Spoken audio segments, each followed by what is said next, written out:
Hey, good evening, USA, Canada, all over the world.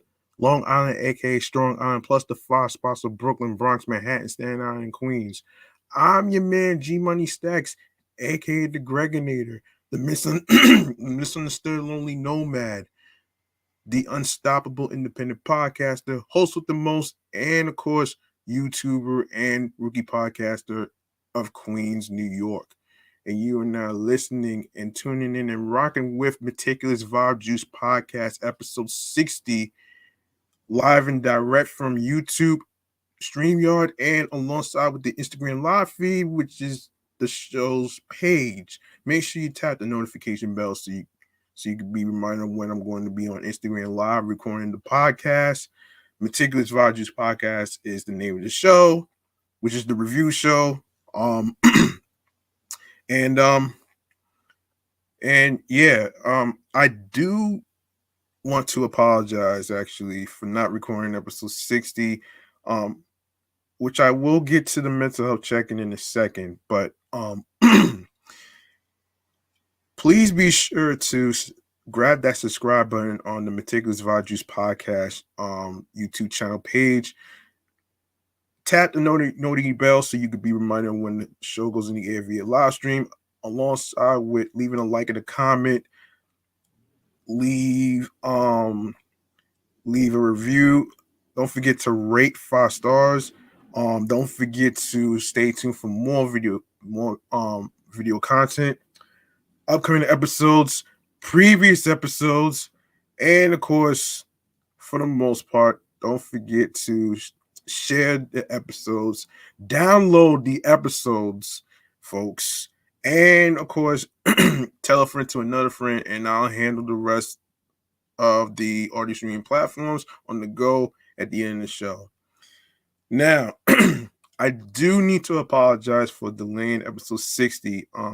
Mentally, physically, and spiritually, I was pretty much all over the place because of the simple fact that I've been trying so hard to actually, try to not even so much about putting myself out there, but more like, searching for you know, individuals who want to, be a guest co-host, who want to be a regular co-host part-time.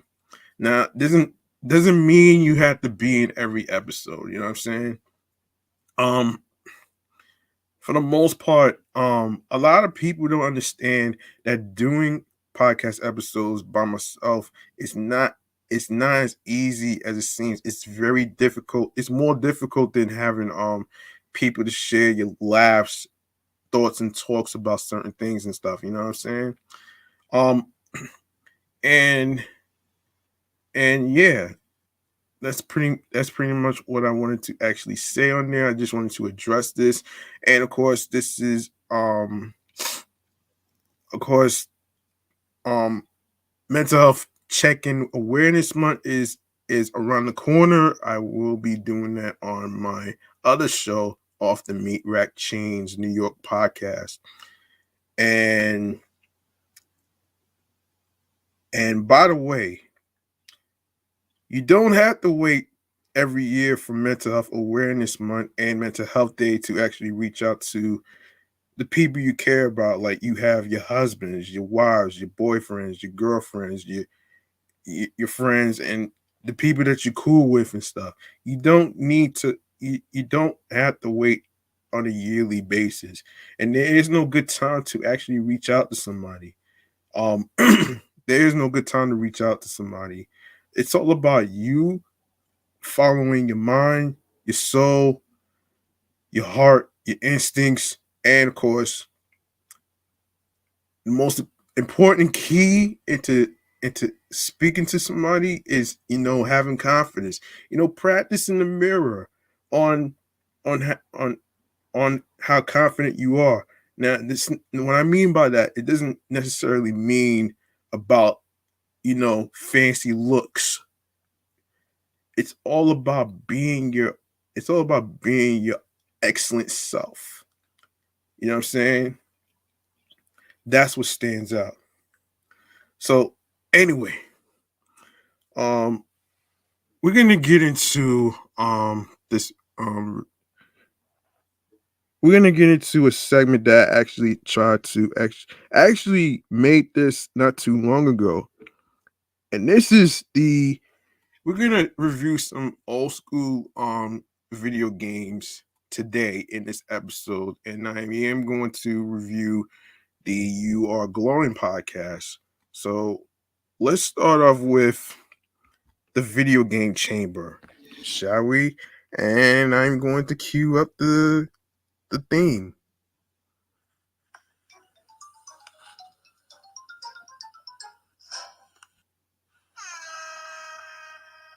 And of course, this is the segment where I get the chance to review games, not just the PlayStations, the Xboxes, and stuff like that.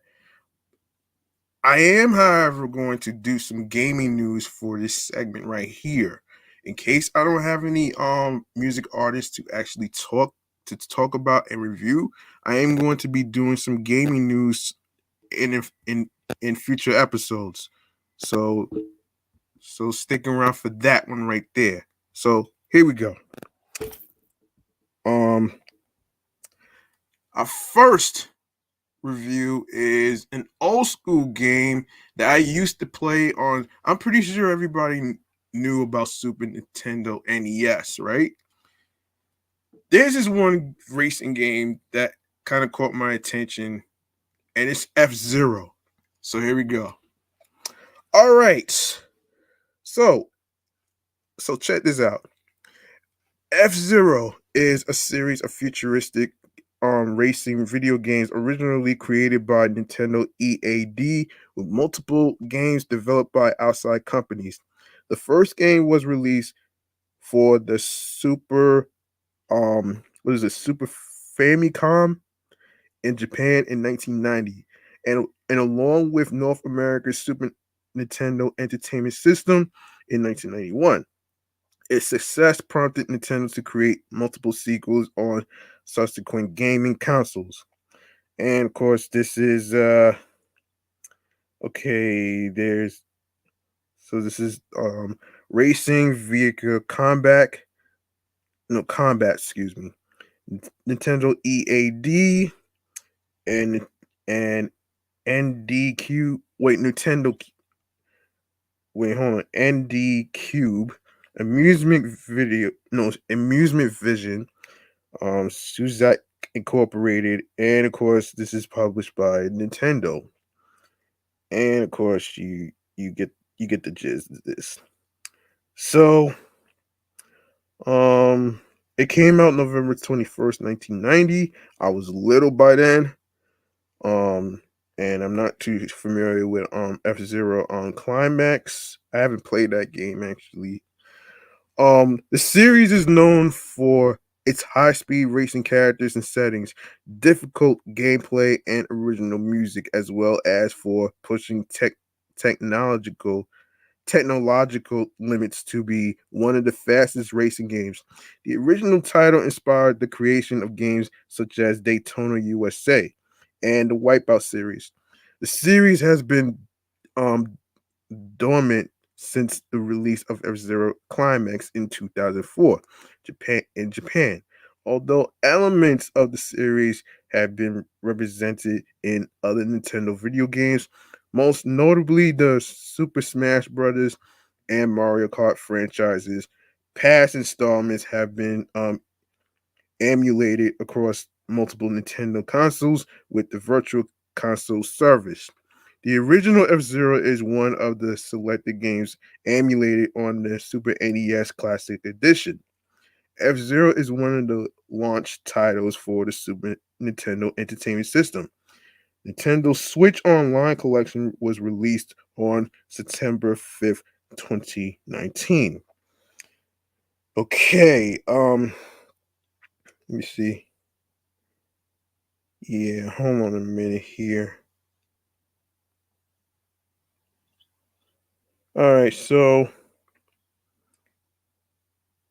yes. So F-Zero is a futuristic racing video game developed by Nintendo EAD and published by Nintendo for the Super Nintendo Entertainment System. The game was released in Japan on November 21st, 1990, in North America in August 1981, and in Europe in 1992. Um, F-Zero is the first game of the F-Zero series and was a launch title for the Super NES.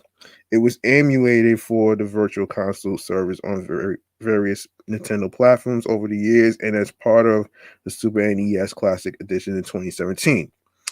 Okay, so the game takes place in the year 2560. Yeah, 2560. Um, where multi-billionaires and lethargic lifestyles created a new form of entertainment based on the Formula One races called F-Zero. The player can choose between one of four characters in the game, each with their respective hover car. The player can race against computer controlled characters in 15 tracks divided into three leagues. F Zero has been acknowledged by critics as one of the greatest video games of all time, as well for setting the standard for the racing genre and the creation of its futuristic subgenre. Critics lauded F Zero for its fast and challenging gameplay, variety of tracks, and extensive use of the graphical mode called Mode 7. Not sure what that is, but hold on. Okay, Mode 7 is a graphics mode on the Super Nintendo Entertainment System video game console that allows a background layer to be rotated and scaled on a scan line by scan line basis to create many different effects. The most famous of these effects is the application of a perspective effect on a background layer. By scaling and rotating the background layer in this manner, um, this transforms the background layer into a two-dimensional horizontal texture map plane that trades height for depth. Thus, an impression of three-dimensional graphics is achieved. Mode 7 it was one of Nintendo's prominent selling points for the Super NES platform in publications such as Nintendo Power, and Super NES Player Guide. Similar for 3D techniques have been presented on excuse me, few 2D systems other than the Super NES in select peripherals and games. Hmm. Yeah, and Nintendo Power. Yeah. All right, I'll probably review that some other time. So its function, right? The Super NES console has 8 graphics modes numbered from 0 to 7.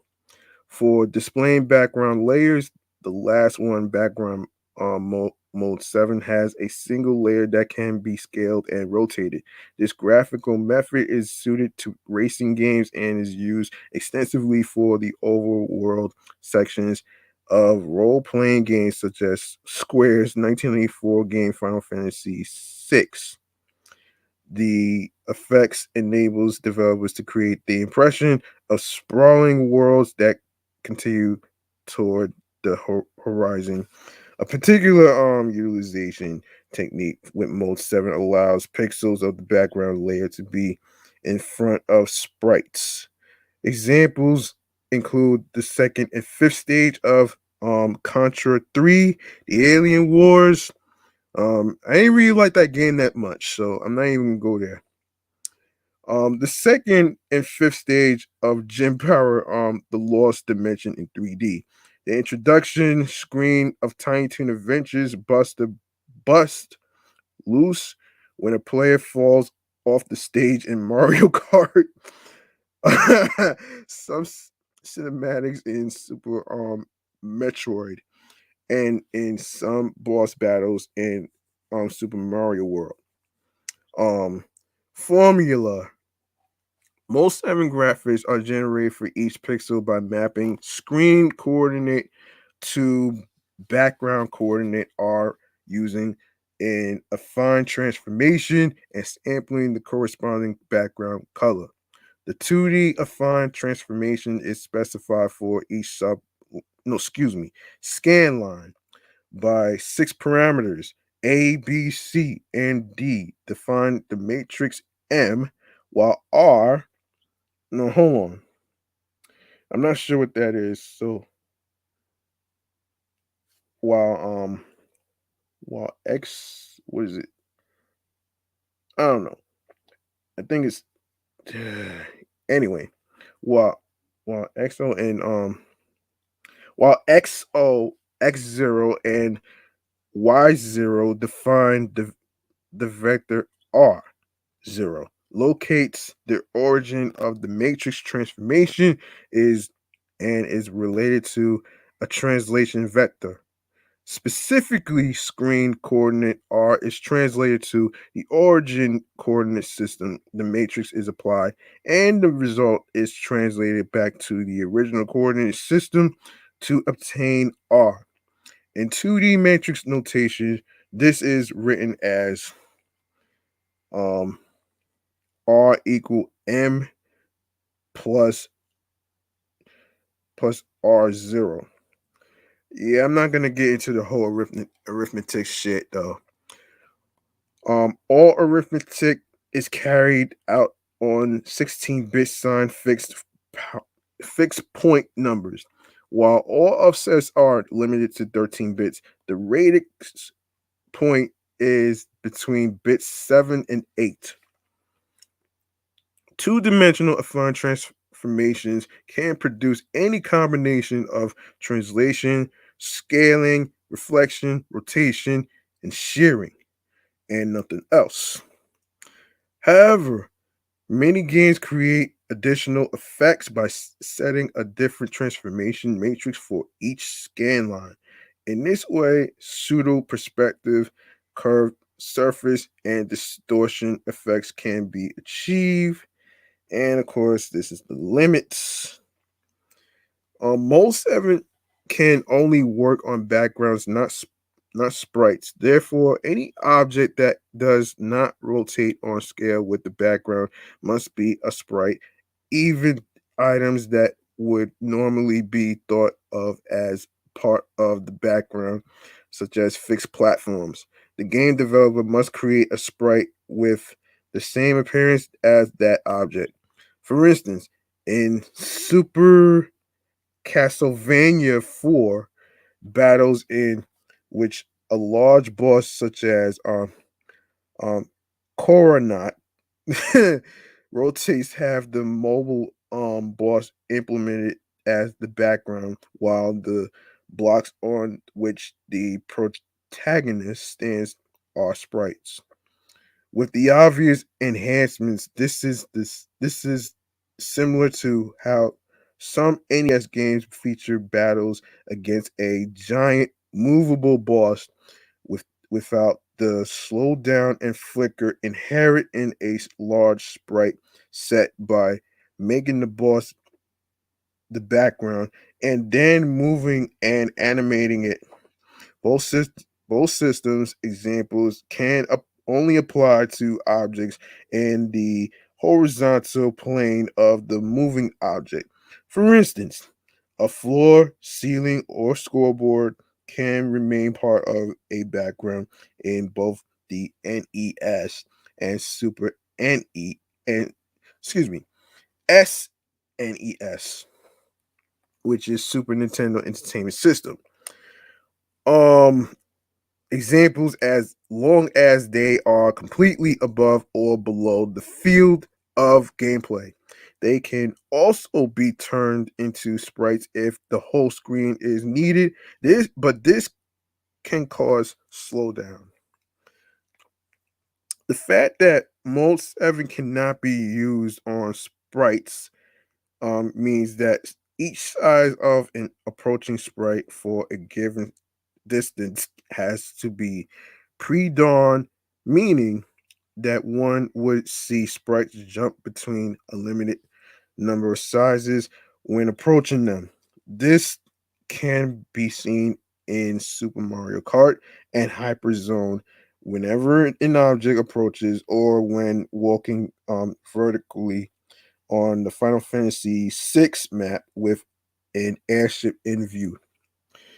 Similarly, the appearance of sprite rotations must be handed through pre-drawing unless they are done with hardware included in the game cartridge, such as the Super FX2 chip.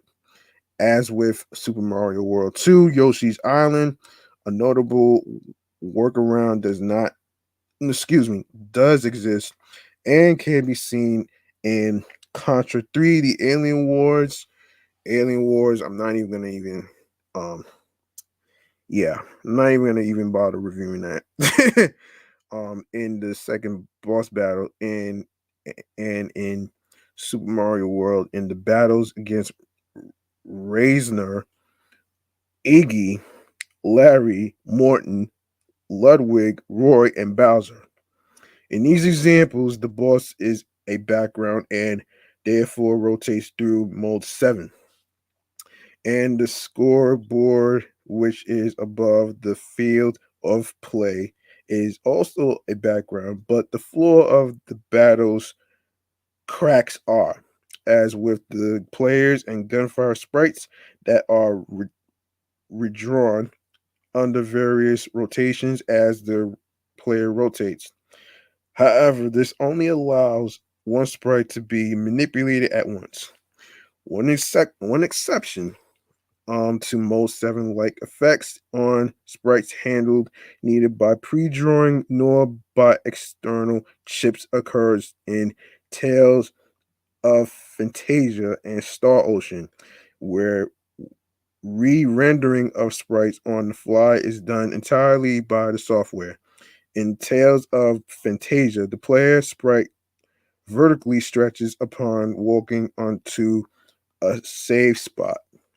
And in Star Ocean, items are squashed when popping out of an open treasure chest. Due to the extra tiles needed for such rendering and the other high system demands throughout those games, um, such rendering was limited to those few scenes. The Sega Genesis has no hardware native feature comparable to Mode 7. However, as in Tales of Fantasia and Star Ocean sprite effect add-ins, some comparable technical feats were programmed entirely in software seen in games such as Dick Vitails. Awesome.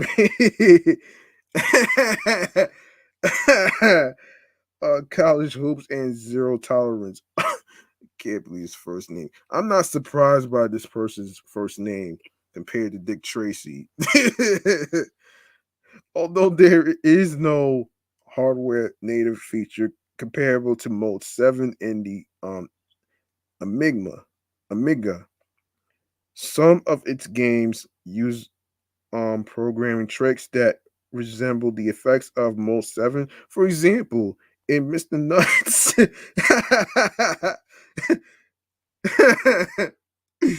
Oh man. Hopping Mad Lionheart. Um um Obi Abitus is his name. And Brian the Lion. Oh Lord. Okay, two PPU chips in the Super NES used to 8-bit 32 kilobyte RAM chips. One PPU can access the tile map. Of course, this is 128 times 128 tiles. And the other PPU can access the tile set 256 tiles, 8 times 8x8 pixels in 256 colors in a single cycle. So there you go, right there. I wanted to actually, I wanted to educate the people who didn't really know what Mode 7 is, so I had to break it down and I had to look it up. So let's continue with the thing right here. All right, let's go over the gameplay here. Hold on a second. All right, let's go over the gameplay. Hold on a second. Where did I even? Oh, sorry about that. This graphics rendering technique was an innovative technological achievement at the time that made racing games more realistic, the first of which was F-Zero. Um, as a result, it is created for reinvigorating the genre and inspiring the future creation of numerous racing games. In retrospective reviews of the game, critics agreed that it should have used a multiplayer mode. Okay, now for the gameplay. F-Zero is a futuristic racing game where players compete in a high-speed racing tournament called F-Zero. There are four F-Zero characters that have their own selectable hover car along with its unique performance abilities. The objective of the game is to beat opponents to the finish line while avoiding hazards such as slip zones and magnets that pull the vehicle off center in an effort to make the player damage their vehicle or fall completely off the track. Each machine has a parameter which serves as a measurement of the machine's durability. It decreases when the machine collides with landmines, the side of the track, or another vehicle. Energy can be replenished by driving over pits areas placed along the home straight or nearby. A race in F Zero consists of 5 laps around the track. The player must complete each lap in a successively higher place to avoid disqualification from the race. For each lap completed, the player is rewarded with an approximate 4-second speed boost called the Superjet and a number of points determined by place. An on-screen display will be shaded green to indicate that a boost can be used. However, the player is limited to saving up to 3 at a time. If a certain number of players are accumulated, an extra spare machine is acquired that gives the player another chance to retry the course. Tracks may feature two methods for temporarily boosting speeds: jump plates, launching vehicles into the air, thus providing additional acceleration for those not at full speed, and dash zones greatly increases the race's speed on the ground. Um, F Zero includes two modes of play. In the Grand Prix mode, the player chooses a league and races against other vehicles through each track in that league while avoiding disqualification. The practice mode allows the player to practice even those seven of the courses from the Grand Prix mode. F Zero has a total of 15 tracks divided into 3 leagues, ordered by increasing difficulty: Knight, Queen, and King. Furthermore, each league has 4 selectable difficulty levels: beginner, standard, and expert, and master. The multiple courses of Deathwind, Port Town, and Red Canyon have a pathway that is not accessible unless the player is on another iteration of those tracks, which then in turn closes the path previously available. Unlike most F-Zero games, there are 3 iterations of Mute City that shows it in either a day, evening, or night setting. In BS F-Zero 2, Mute City 4 continued the theme with in early morning setting. Okay. All right. F-Zero is set in the year 2560 when humanity's multiple encounters with alien life forms have resulted in the expansion of Earth's social framework. They should have made a TV show off of this. They should have made a TV show out of this though, man. It would have been a lot more interesting compared to that fucking Halo. Um this led to commercial technological and cultural interchanges between planets. The multi billionaires who earned their wealth through intergalactic trade were mainly satisfied with their lifestyles, although most coveted more entertainment in their lives. This resulted in a new entertainment based on the Formula One races to be founded rather, with vehicles that could hover 1 foot above the track. These Grand Prix races were soon named F Zero after a rising popularity of the races. Excuse me. Give me 1 second, folks. Need to take a sip. Stay with me.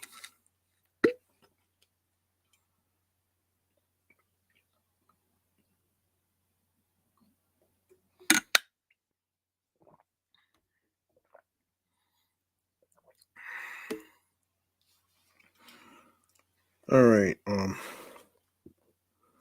Yeah, where was I?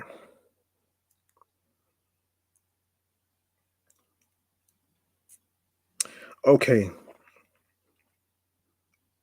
The game introduced the first set of F Zero races: Captain Falcon, Dr. Stewart, Pico, and Samurai Goro.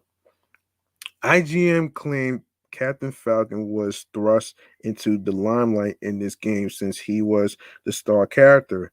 An 8-page comic was included in its SNES manual that carried the reader through one of Captain Falcon's bounty missions. Hmm. Yes, and I already discussed what Mode 7 is. I'm not even going to get into the development aspect. So let's get into the reception. So we have the aggregator and the score. Game rankings, 83% for SNES and the Wii. Publication Ace, 84, 840 out of 100. Um, SNES. CVG, 90%.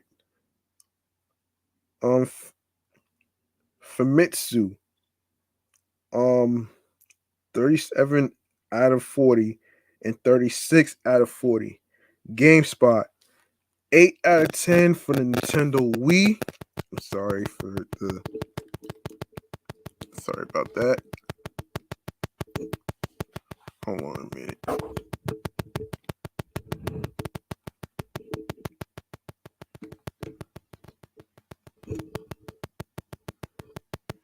Hold on, I don't know what's going on here.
Yeah, sorry about that. Just give me a second.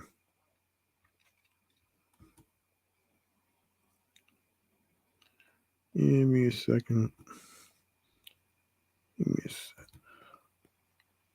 Okay. Sorry about that, folks. I had to refresh the page. I don't know what's going on with the internet, but I managed to get it back. So I am back. So, um, where did I leave off? I'm sorry. Oh, okay. So, all right. So, released in 1996, the original San Francisco Extreme Racing features the three tracks that take place in San Francisco, California, and eight playable vehicles. San Francisco Rush Extreme Racing is the first game to use Atari Games Flagstaff engine. Excuse me. Released in 1997, San Francisco Rush The Rock was a ROM update for the original game, allowing arcade owners to extend the life of the original cabinet. The update brought four tracks, including the Alcatraz track, and four new cars. The arcade cabinet is seen in one chip, no, excuse me, one clip in the music video for Len's Steal My Sunshine. Released in 1998, San Francisco Rush The Rock Wave Net is the third and final installment of San Francisco Rush. It's an updated version of The Rock with support for online multiplayer. Rush was ported to the Nintendo 64 in 1997. This conversion contains six tracks, with two of them contain secret stunt courses, plus one hidden track from both San Francisco Rush, Extreme Racing, and San Francisco Rush, The Rock, Alcatraz Edition. The regular tracks can be run in either reverse or mirrored modes and featured added collectible hidden keys throughout the track that can be used to unlock hidden vehicles. Most of the original cars appeared in this conversion, but some from excuse me, San Francisco Rush, The Rock, Alcatraz Edition are not present. The conversion contains a practice mode and a death race mode where all cars that crash during a race remain on the track in a wreck, thereby ending the game if the player crashes. The Nintendo 64 port of Rush also includes a circuit mode and a save system for fast times, circuit progress, and hidden keys that the player can find on secret spots to unlock new cars. San Francisco Rush, The Rock Alcatraz edition was presumed to be ported to the Nintendo 64 for release in 1998, but advertisements included in the box of the Nintendo 64 version stating the game was coming fall 1998 for Nintendo 64 were later reported to be an error. The advert was actually intended solely for the arcade version, which includes all of the tracks that were already in the Nintendo 64 version. Sony PlayStation. Rush was ported to Sony PlayStation in 1988. This conversion contains three tracks plus an exclusive bonus track. None of the original music from the arcade version is present, and the announcer voice has been notified, but some of his voiceover is included in the game. Some of the modes from the Nintendo 64 port are included. The Death Race mode was renamed Extreme Race, and Circuit mode was included, but with fewer tracks. There are two exclusive modes: the GP mode, which is Grand Prix, where the player plays 10 races to earn points depending on where she finished, and the explosive mode, which is a single race where the player's car will go ablaze and end the game if it goes under 60 miles per hour. The PlayStation version has all 8 original cars, but none of the San Francisco Rush, um, the Rock, Alcatraz edition cars. The gameplay is also different from the arcade version, as the gravity is higher than the arcade version, reducing the jump airtime and steering, and the steering sensitivity was also modified. Other ports in San Francisco Rush, the Rock Alcatraz edition was released on PC exclusively with the Quantum 3D Raven video card and was designed to run only on that specific card. It can, however, run on more modern video cards through the use of modified X's and a glide wrapper for glide support. It is a near perfect conversion of the arcade game, although it suffers from several collision detection issues and other bugs. San Francisco Rush was planned to be ported to the Game Boy Color, but the project was canceled. A prototype was discovered and released in January 2022. San Francisco Rush, the Alcatraz edition was ported to Midway Arcade Treasures 3 in 2005 for the GameCube, PlayStation 2, and Xbox, and a similar version is also included in the Midway Arcade Treasures Deluxe Edition for the PC. The Arcade Treasures version is a recreation of the original game with a new physics engine and sound changes. The game's audio was replaced entirely with a new announcer voice, uses remixed or altered music tracks, and has completely different sound effects. This version received heavy criticism by fans for the alterations made to the audio, along with the new physics engine that was reported to be buggy and therefore would mess up the gravity in the game. The PC version had a critical bug where the car would go over 200 miles per hour and then blow up if gas was held on without braking. All right, so reception. Um,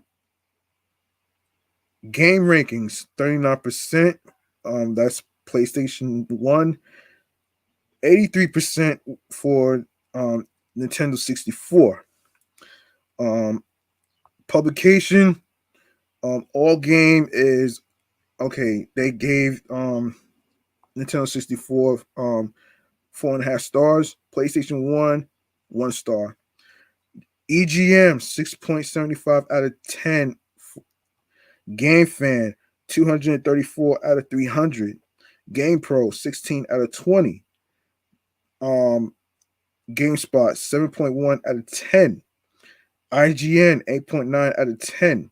Next Generation 4 stars. ARC 5 stars for N64. Nintendo Power 7.8 out of 10. Player One 70%. PS1. Super Game Power 3.8 out of 5. PS1. Planet Station 3.5 out of 5. PS1.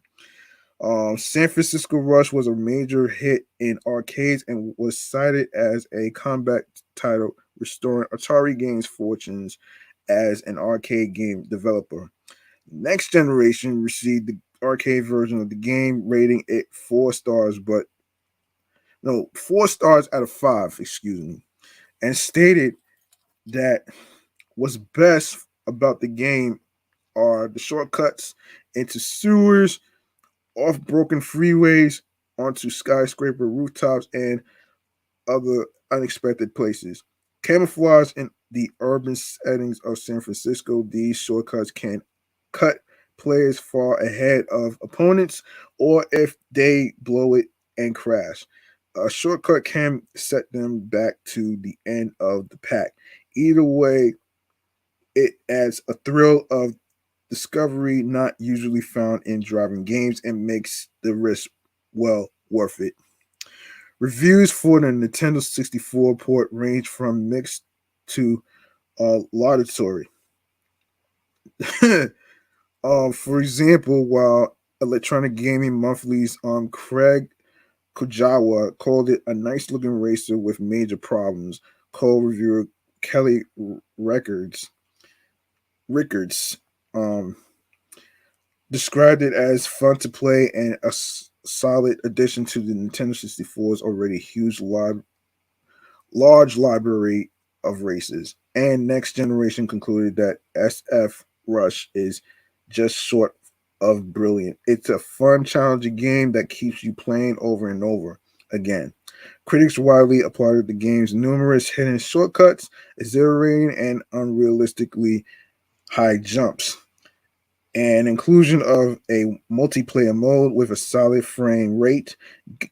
GamePro remarked, "Never mind, your heart and death-defying leaps will make you leave your stomach in San Francisco." The Nintendo 64 version's control were more controversial. Next Generation and IGN both praised them as tight and balanced, but other critics experienced problems. GamePro, which gave the game a 4.5 out of 5 for fun factor and graphics, but a 3.0 for control, said the analog stick just isn't responsive, and there's no way to power slide. John um John Ricci, hold on. John Ricciardi and Crispin Boyer of Electronic Gaming Monthly both found the brakes so ineffectual that they had to put the car in reverse to handle turns, while Rickards said that the control takes getting used to, but ultimately works. The game's soundtrack was widely derided as the worst part of the game, though Next Generation deemed it enjoyable, and some critics found that a few of the tunes are so strident that they add a humorous camp value to the game. Critics almost unanimously said the Nintendo 64 port satisfactorily emulated the arcade version and praised the added console exclusive content. However, GameSpot concluded that while the port was as faithful as it could be given the limitations of consumer hardware, it could not fully recreate the feel that sitting in the arcade cabinet gave. By contrast, IGN opened that because of all its new options and modes, SF Rush for Nintendo 64 feels like a whole new game, a much better game design for the home. The reviewer particularly noted how the additional secrets and the removal of the need to insert quarters more strongly encourages the player to explore. Um, Reviewing the PlayStation version, French magazine Player Run praised the better steering when it comes to sharp turns, but criticized the graphics. Spanish magazine Planet Station praised the jumps, speed, music, and multiple game modes, but criticized the graphics that are inconsistent with the frame rate and the minimal distinction between the playable cars. Um, let's see. Um, all right. All right. Let's go to. Let's see. Let's go to. All right. We're gonna go to the second one right here. Um, Rush 2 Extreme Racing USA is a racing video game developed by Atari Games and published by Midway Games exclusively for the Nintendo 64 video game console. It was released on November 10th, 1998 in North America, and February 4th, 1999 in Europe. Rush 2 Extreme Racing USA is the sequel to San Francisco Rush Extreme Racing and the second game in the Rush series. Um, okay. So the canceled ports. In an advertisement for sweepstakes for San Francisco Rush, it announced that the second prize winners would receive the N64 or PlayStation version of Rush 2 in a certain commercial. A Windows 95 port was touted. However, the game was only released on N64. Um, the game is notable for the high level of detail in the recreations of the various cities and states used, and for its fast arcade style physics. The game also features a two-player mode and rumble pack support. Hidden shortcuts and jumps add to the replay value of the game. Mountain Dew soda cans appeared in the game and can be collected to unlock content.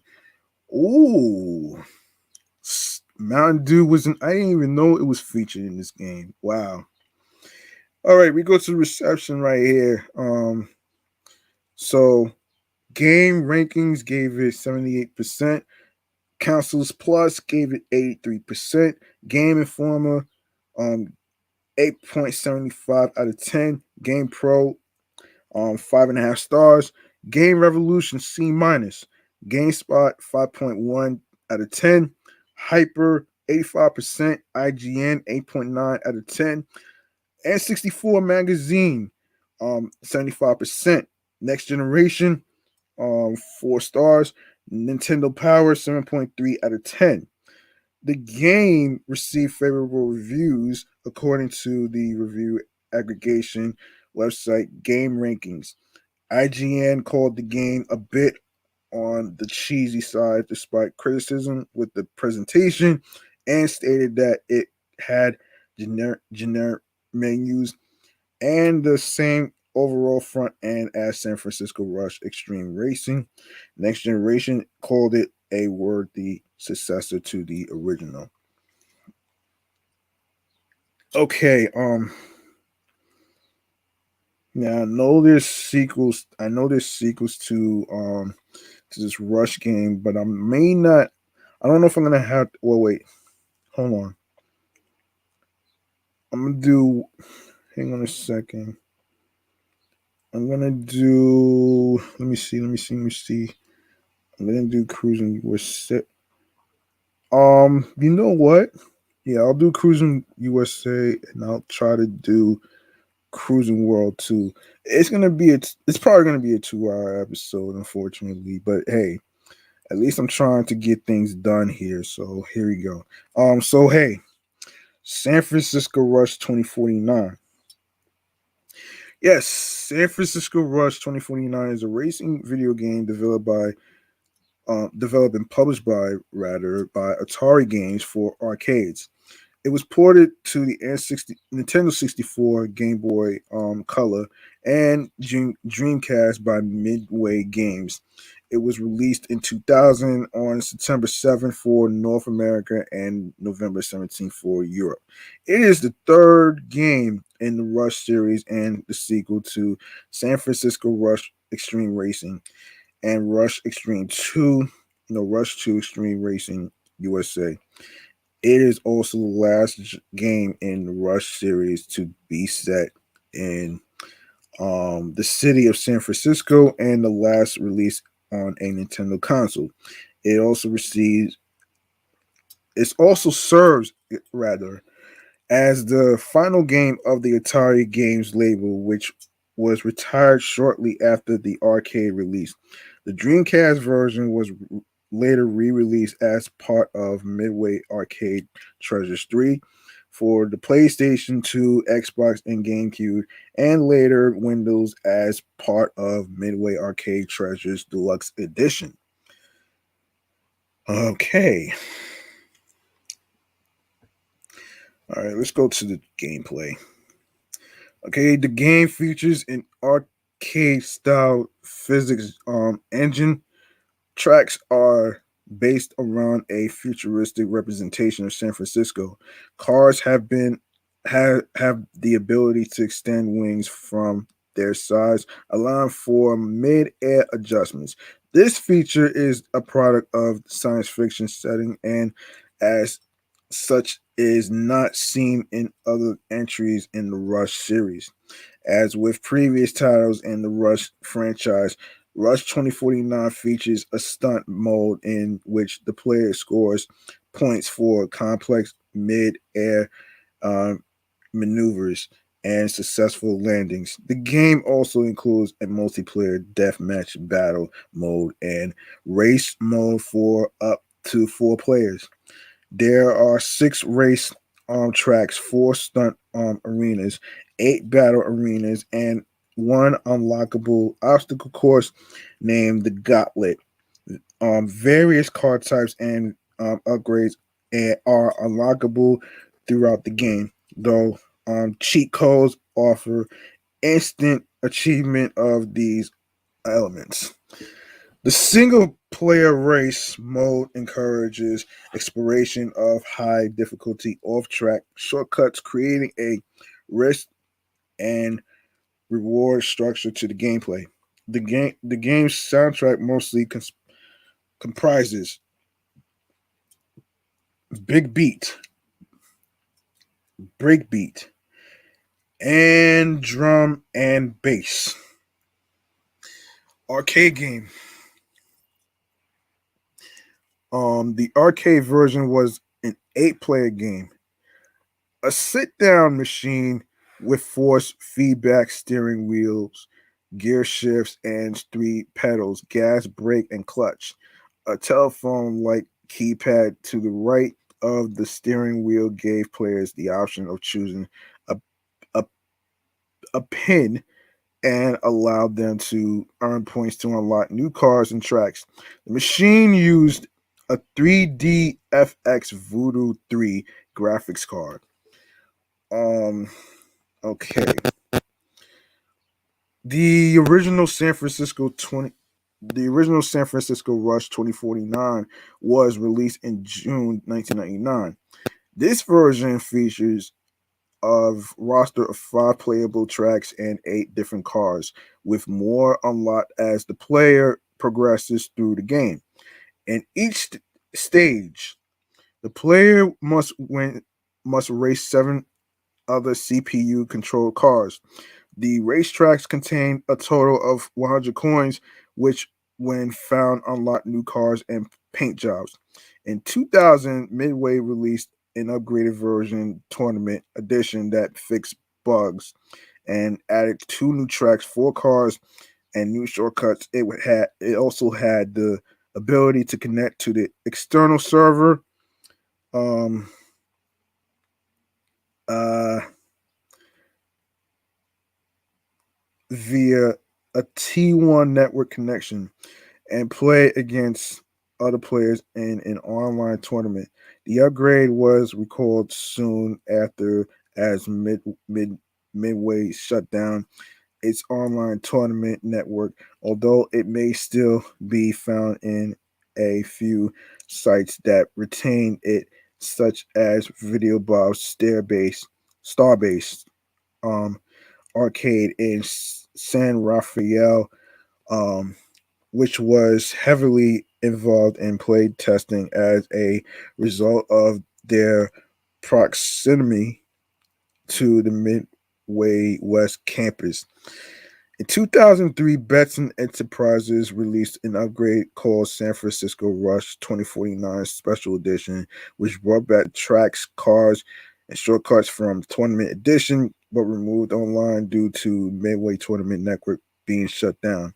This game was the final game released to carry the Atari Games moniker prior to the company being renamed Midway Games West later that year, with the special edition version release being the final Midway arcade game altogether released uh 2 years after Midway shut down their arcade division, and just before Midway Games West shut down that same year. Okay, soundtrack list. Rush 2049 Rush 2049 soundtrack mostly comprises genres of big beat, breakbeat, drum and bass, and techno. All arcade songs were composed and produced by Mike Henry, while Barry Leach composed and produced for the Nintendo 64 and Dreamcast versions, which have almost entirely unique soundtracks. The N64 version contains 12 music tracks, almost almost all of which are exclusive to that version and do not feature in the arcade versions. The Dreamcast version includes 20 music tracks, many of them um many of which rather are the same as the arcade versions, and some of which are exclusive to that version. The arcade version includes 8 music tracks, 6 of which are used during gameplay. Okay, let's see. All right, let's go to reception. I don't think I'm gonna have time for ports. Yeah, I'm not gonna go to ports, so let's go to reception. All right, so game rankings. 83% on the Dreamcast. Metacritic 84 out of 100, and of course, GBC 50%, N64 85%, 86 out of 100. Um, All Game gave Dreamcast 4.5 stars, GBC 2 stars. SNET Game Center for N64 is 8 out of 10. EGM 6 out of 10 for Dreamcast, GBC 7 out of 10, 8.5 out of 10 N64. Game Informer 7 out of 10 for Dreamcast. GamePro 5.5 stars. N64 5.5 stars as well. Game Revolution A minus. GameSpot 8 out of 10, 3.6 out of 10 for GBC. Dreamcast is 8 out of 10. 7.4 out of 10 for N64. GameSpy 6.5 out of 10 for Dreamcast. GBC 6 out of 10. N64 9 out of 10. N64 N64 magazine. N64 is 91%. Next generation for Dreamcast 5 stars. Nintendo Power 6 out of 10. 6 out of 10. GBC N64 7.6 out of 10. Of course, the Dreamcast and N64 versions received very favorable reviews, according to the review aggregation website Metacritic. Jeff Ledrigan of Next Gen said of the former console version of the fully great games just got even better. Dreamcast version was a finalist for the Academy of Interactive Arts and Sciences 2000 Console Racing Game of the Year award, which went to SSX. SSX. All right. Let's go to another one. Cruisin USA. Hold on, how much time we got here? Okay, we should be good. Cruisin USA is an arcade racing game originally released in 1994. It was developed, published, and distributed by Midway Games. It is the first game in the Cruisin series and features races such set in locations across the continental United States. Okay, hold on. Hold on.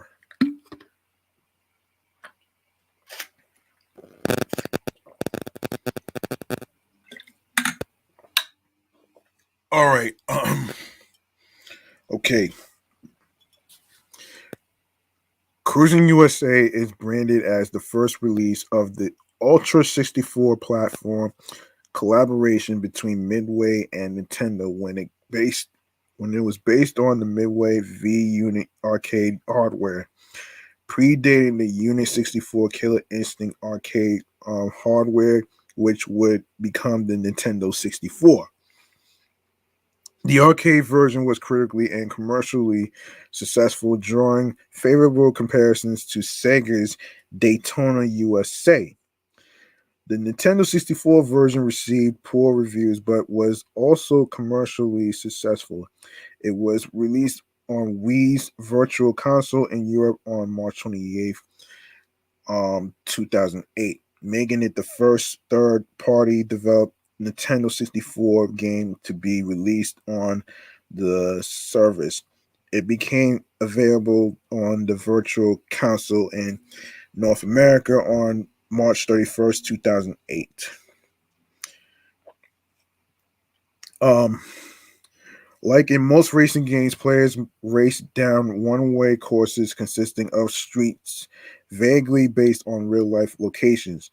While racing, they do their best to avoid various road hazards such as oncoming traffic and construction. Players chose between seven different cars. Seven different cars with either an automatic or manual transmission. The environments include Golden State Park in San Francisco and Washington, D.C. In each race, players must reach first place to advance to the next track, and there is a time limit to reach the goal, which can be extended by driving through checkpoints. If the player does not finish before the timer reaches zero, the game ends unless there is a continue available. Unlike most racing games, there is the option to change the music by pressing the music button. The four vehicles featured in the game are generic vehicles based on their real life counterparts, which consist of a 1963 Chevrolet Corvette labeled as a 1963 muscle car, a 1991 Ferrari Testarossa labeled as the Impala, no, Italia P69, a 1940 Ford V8 D Deluxe labeled as La Bamba. I remember this song, but I can't sing it, man. So I can't really sing that shit. So don't expect me to sing that. So there you go. Yeah. And a Hyundai HCD Epoch II labeled as Devastation 4. The Devastator 4. Oh shit. Bonus cars consist of a 1991 Chevrolet Caprice police car, a school bus, oh shit, a cheese bus, and a Jeep Wrangler labeled as an all-terrain vehicle. Um, yeah, I'm not gonna go into development. So reception, game rankings, gave N64 51%. All game for arcade it gave is 3 stars, N64 2 stars. Edge 4 out of 10. EGM gives N64 5.25 out of 10. Eurogamer 5 out of 10. Game Informer 7.5. No, 7.75 out of 10 rather. Game Revolution C minus. GameSpot N64 6.1 out of 10. IGN N64 4 out of 10. Next Generation Arcade 5 stars. N64 1 star. Nintendo Life 3 stars. Nintendo Power 3.13 out of 5. Okay, the arcade version of Cruisin' USA was critically and commercially successful in the United States. Replay reported Cruisin' USA to be the second most popular deluxe arcade game in 1994, and Play Meter listed the title to be the second most popular arcade in December 1994. It was one of America's top 5 best-selling arcade video games of 1994, receiving a Diamond Award from the American Amusement Machine Association. It went on to be America's highest grossing dedicated arcade cabinet of 1995. Next Generation reviewed the arcade version of the game and stated that while less graphically impressive than its rivals, Cruisin' USA is the outrun sequel Sega should have done and is our pick for the driving crown. The Nintendo 64 version met with mostly negative reviews and earned a game ranking score of 50.63% based on 16 reviews. Um, Reviews widely criticized the jerky frame rate, poor collision detection, and music, which they said to be both stylistically inappropriate and poorly composed. Um, how is it inappropriate, man? Like, are you serious? I'm not even going to get into this shit. Anyway, um, a reviewer for Next Generation concluded that this half-hearted, roughshod conversion is exactly what Nintendo 64 doesn't need. GameSpot's Jeff Gerstmann and GamePro's Air Hendricks had more mixed reactions than most. Gerstmann praised the controls when using the Nintendo 64 controller's analog stick, but concluded the game to be a major disappointment. Ed Hendricks, while heavily criticizing elements like the pop-up in the two-player mode and lack of variety in general, said it is essentially a faithful conversion of the arcade game and worth trying out as a rental, though not an outright purchase. Pierre Schneider of IGN and Craig Kujawa of Electronic Gaming Monthly both said the two-player split-screen mode is the highlight of the game, while noting that the frame rate problems are even worse in this mode. Kujawa's co-reviewer Dean Hager said that the game certainly fails to show off the processing power of the N64, and Schneider said it lacked excitement and was probably doomed to be the nadir of N64 racing games for many years to come. Despite the negative reviews, the Nintendo 64 version of the Cruisin' USA saw strong sales thanks largely to a combination of the console's popularity and the small library of games available for it at the time. It is the sixth best selling video game of the 1996 Christmas shopping season, according to TRST data, with 3 of the 5 higher selling games of also being Nintendo 64 games. Reviewing the virtual console release in Nintendo Life, Damian McFerrin echoed many of the original criticisms about jerky frame rate, poor collision detection, and lack of speed and excitement, and said that even the arcade original is a fairly poor game. And lastly, we are going to go to Cruisin' World. All right, Cruising World is the 1996 sequel to the 1994 arcade racer Cruisin' USA. Cruising World allows players to race on various tracks around the world. The game also features more cars than Cruising USA. This game introduced stunts to the Cruisin' series. They serve to dodge obstacles, take close curves, and so. If the stunt makes the vehicle fly in the air, the game gives the player extra seconds of time. The game also uses small rocket boosts to speed up.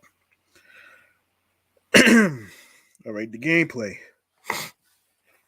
Cruising World features the same core gameplay as its predecessor, in that the player races on different tracks under a time limit to reach the goal, passing checkpoints along the way to help extend this time limit. The races take place in different countries around the world, such as Hawaii, Japan, um, Australia, China, Kenya, Egypt, Moscow, Germany, Italy, France, England, Mexico, New York City, and Florida. The cars now have the ability to perform stunts during races such as wheelies, which give short speed bursts and aerial flips, which deduct seconds from the final race time, allowing for the player to achieve a better position in the records table. Should the player win all stages, including Florida, the car would be taken by a space shuttle for a trip to the moon. The Nintendo 64 version adds an extra track on the moon, which is unlocked once the player reaches the end of the Cruise the World mode, and also features an exclusive championship mode in which players race on circuit tracks set in the game's different stages rather than the arcade's road tracks um, competing for points, which allow the player to unlock upgrades for their cars. The developers of this game sent artists on a around the round the world trip to digitally capture sites and major tourist attractions. The development of the Nintendo 64 version started in 1996 after the development of the Nintendo 64 version of Cruisin' USA. Eugene Jarvis had admitted that the Cruisin' USA port was not good, so they promised the game to be an arcade perfect port. Eurocom took the Cruisin' license and decided to spend more time on the game than in Cruisin' USA. In early 1997, Nintendo announced that Cruisin' World would be coming to the Nintendo 64 in the fall, but the game was silently delayed until 1998. Reception. Game Rankings gives it 62.76. All Game gave the arcade 5.5 stars, and 64 3 stars. CVG 1 out of 5. EGM 6.37 out of 10. Game Pro 3.5 stars. Game Revolution B minus. GameSpot N64 5.9 out of 10. IGN 6.5 out of 10. Next Generation Arcade 3 stars. N64 2 stars. Nintendo Power 7.7 out of 10. The Cincinnati Enquirer N64 um, 4.5 stars. All right, the game was displayed at the 1996 AMOA show, where it won the award for most innovative new title. Electronic Gaming Monthly named it a runner-up for Arcade Game of the Year. A Next Generation critic commented that, like um, Cruising USA, Cruising World has an unsurpassed sense of arcade style driving. You can sit down, drive fast, not cars off the road, kill animals in a funny roadkill kind of way, and get into chaotic multi car collisions, all without knowing too much about video games or, for that matter, driving. At the same time, he found this a shortcoming since the game is very quickly mastered. He praised the track design as being more elaborate and requiring more skill than its predecessor, but said the pop-in remains as bad as before. Hold on.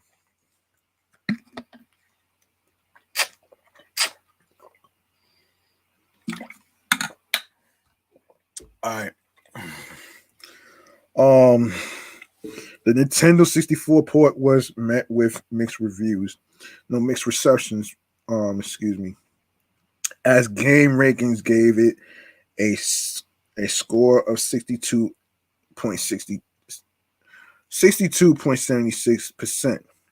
Next Generation reviewed the Nintendo 64 version of the game, rating it 2 stars out of 5, and stated that the real problem is that the game demands only minimal technique and gets old quickly.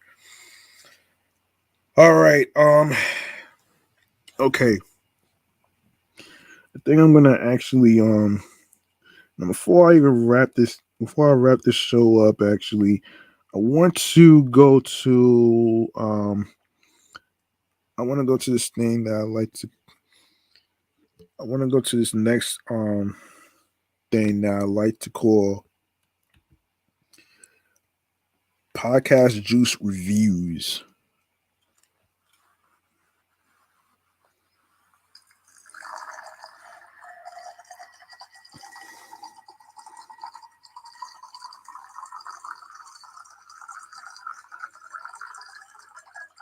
Yes, as I said, I am going to be doing a review on a podcast that I was listening to recently. And this podcast has to do with You Are Glowing podcast.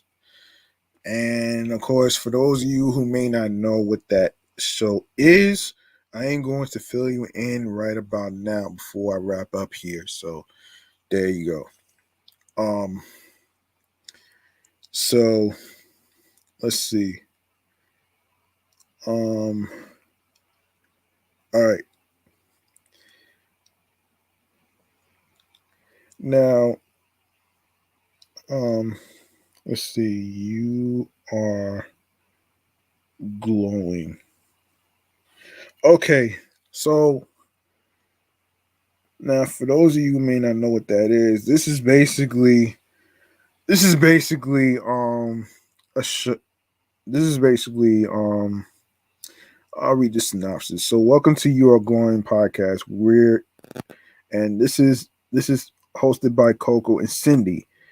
On this podcast, you will be shining advice, laughs, stories, and tips to keep you glowing. Join in on our weekly conversations as we discuss the topics of self-improvement and wellness. Yes. What I like about this show right here is that it it it actually allows you to keep track with mental health, which is basically, self-help, which, by the way, is actually it's actually interesting in a way that you want to make sure that your mental health is in check. Kind of like when I do mental health check-in on my other show, off the meat rack chains New York podcast, by the way, which is very important. I think it's just some mechanisms of an idea of how to take care of yourself, some tips on on how to cope with the trauma and all that other stuff. Um, I was listening to this one episode where Coco was talking about how she deleted her social media and how it basically you know social media could actually put a lot of pressure on people to actually, deactivate their shit. But the reason why I don't see myself deleting my social media is because I have 3 podcast shows that I'm doing now. So that's the reason why I'm still around. I'm not gonna let nobody chase me off and shit, man. So, you know what I'm saying? So overall, man, You Are Glowing podcast is actually informative. It teaches you life lessons. Um, of course, and it teaches you the importance on how mental health is very important, and we need more shows like this though, man, because people actually commit suicide and all that other stuff. You hear stories about this all the time, so you know what I'm saying. So shout outs to Coco and Cindy, for You Are Glowing podcast, and make sure you check out their episodes on Spotify and whatever you get your podcast, and also you can follow the podcast on you know Instagram as well. So there you go, right there. And that's gonna do it for me right here. That's gonna do it for me right here, right here. So you like what you heard in today's episode? Please feel free to make a charitable donation to my cash app, which is $G Money Stacks 555. Also, it's capital G lowercase MONEY, capital S lowercase TACKZ, and of course you don't need a lot of money to actually show support. Don't worry about having a lot of money. It doesn't matter what the amount is. It's not about that. Um yeah, it's not about that though, you know what I'm saying? Um so yeah. Okay. So um another segment that I'm going to go to. I'm not gonna have time for podcast on free game mechanisms today. I am going to go to the main thing, which is I am going to go to the main shit, which is stream choices on the go. Make sure you follow me on 17 Live, G Money Stacks, Queens, New York.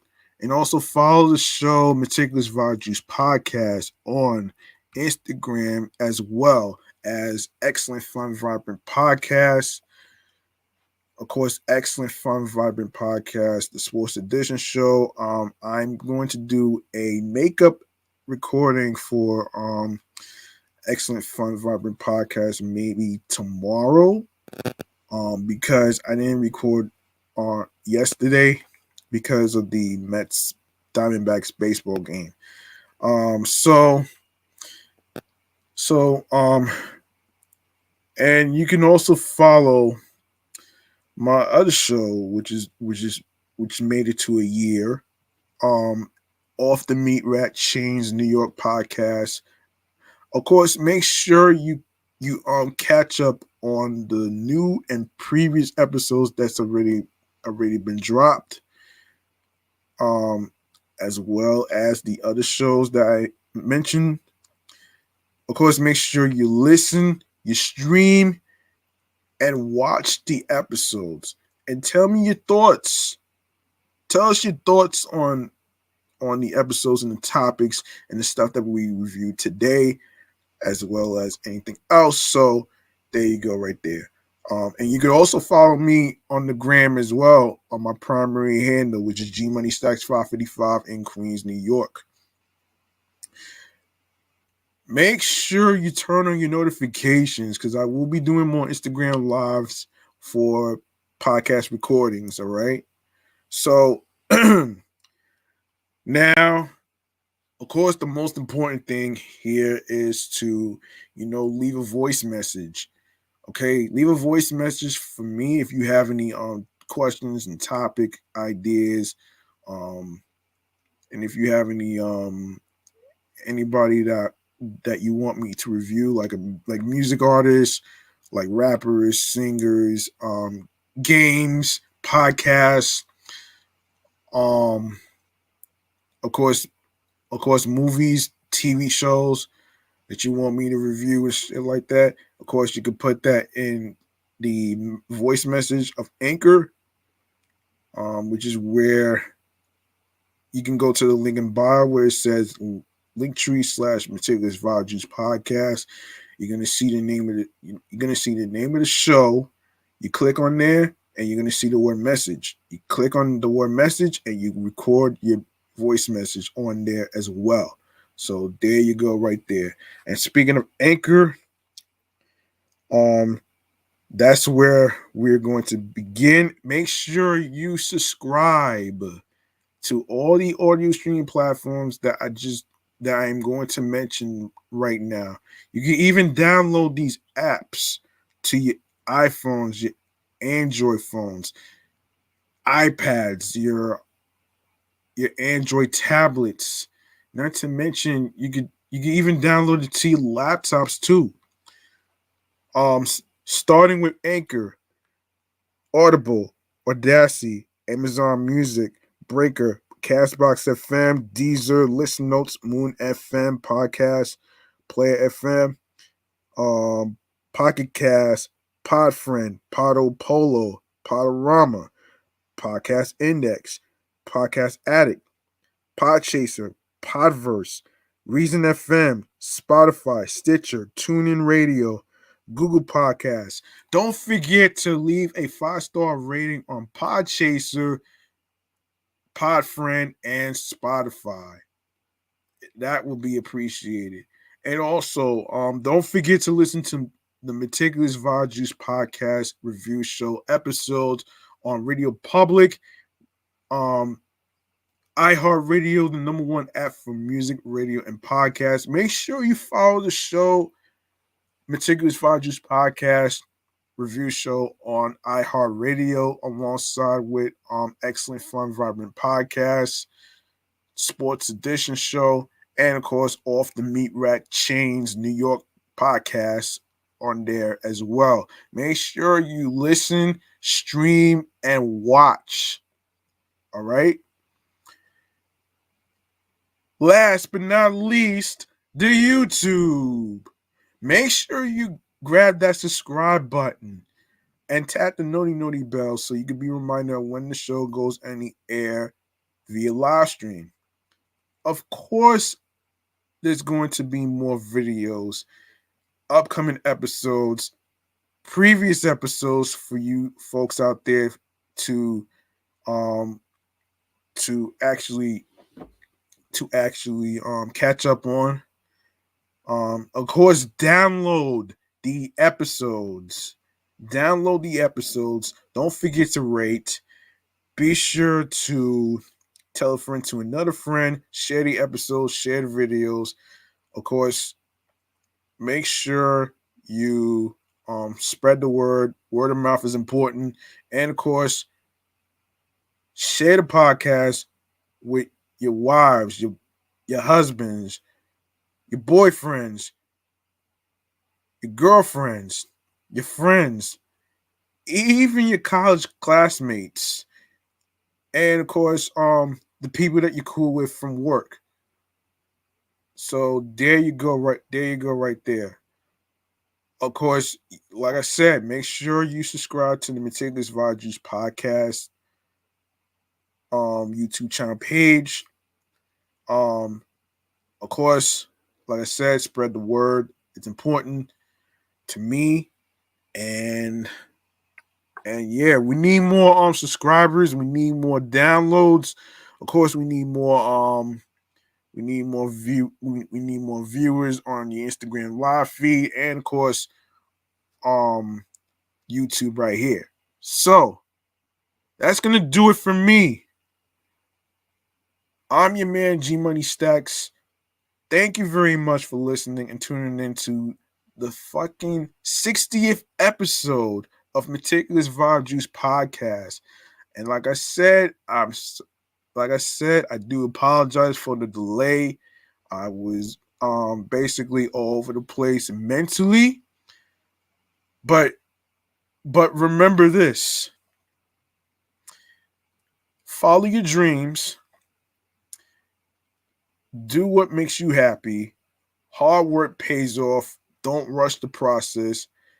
And the grind does not stop. It does not fucking stop, man. So you keep going. You fall down, you get back right up. You know what I'm saying? And yeah, don't let anybody tell you what you can and can't do. And of course, don't let anybody own your talent. Don't let anybody take away your creative control of your craft, whether it's podcasting, radio personalities, whatever it may be. And of course, ownership is important when it comes to creating a podcast show. All right. Um, yeah. So that's it, man. I hope you guys had a nice weekend. I'll see you folks next time in the next episode. Peace and one love, and have yourselves a good night.